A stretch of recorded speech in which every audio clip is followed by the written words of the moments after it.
नमस्कार. जय जिजाऊ, जय शिवराय, जय जवान, जय किसान, जय महाराष्ट्र, भारत माता की जय. महाराष्ट्रातील आपल्या सर्व बांधवांना नारळी पौर्णिमा आणि रक्षाबंधनाच्या खूप खूप शुभेच्छा. यावर्षी 2025मध्ये 8 ऑगस्ट रोजी नारळी पौर्णिमा आणि 9 ऑगस्ट रोजी महाराष्ट्रात रक्षाबंधन मोठ्या उत्साहाने साजरे होत आहे. आपल्या महाराष्ट्रातील हे दोन सण खास होत.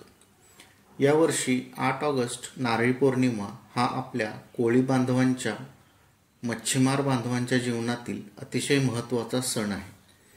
महाराष्ट्रातील विशेषतः मुंबई आणि कोकण किनाऱ्यावरील कोळी बांधवांच्या समूहाद्वारे नारळी पौर्णिमा साजरी केली जाते. नैसर्गिकदृष्ट्या महत्त्व असणारा हा सण आहे. पावसाळ्यात किंवा मान्सून ऋतूमध्ये आपले कोळी मच्छीमार बांधव अथांग सागरात मच्छीमारी किंवा मासेमारी करीत नाहीत.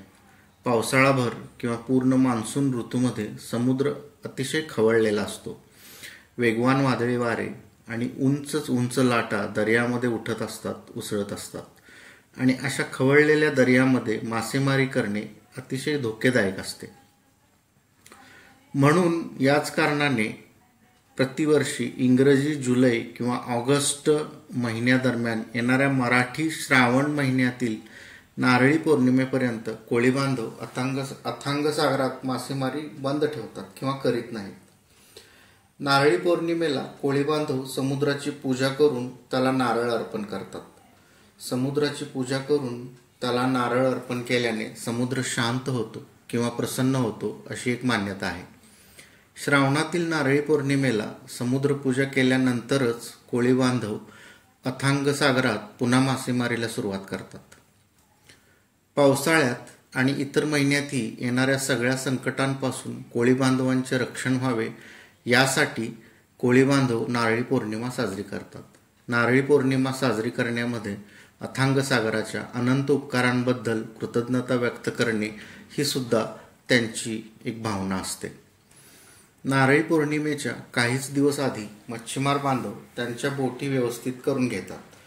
बोटींचे रंगरंगोटीचे काम देखील करून घेतात. आवश्यक असल्यास मासेमारीच्या नवीन होड्या किंवा बोटी विकत घेतात. मासेमारीची जाळी बनवतात किंवा ती जाळी दुरुस्त करून घेतात. कोळी बांधवांसाठी समुद्र फार पवित्र आहे, कारण समुद्रावरच त्यांचे जीवन अवलंबून आहे. कोळी बांधव समुद्रासोबतच बोटींची सुद्धा पूजा करतात. समुद्राची पूजा विधी पूर्ण केल्यावर सुशोभित बोटीतून समुद्रात जातात.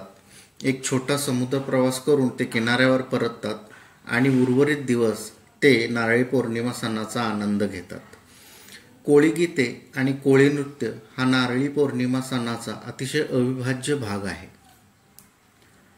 नारळी पौर्णिमेस जोडूनच रक्षाबंधन हा सण सुद्धा श्रावण महिन्यातच येतो.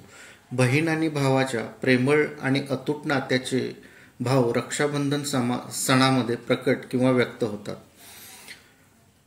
बहीण आपल्या भावाला राखी बांधते आणि प्रत्येक भाऊ आपल्या बहिणीच्या रक्षणाचे वचन देत असतो किंवा बहिणीच्या रक्षणाची जबाबदारी घेत असतो.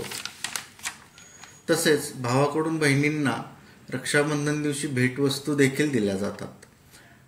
आपणा सर्वांना नारळी पौर्णिमेच्या आणि रक्षाबंधनाच्या खूप खूप शुभेच्छा.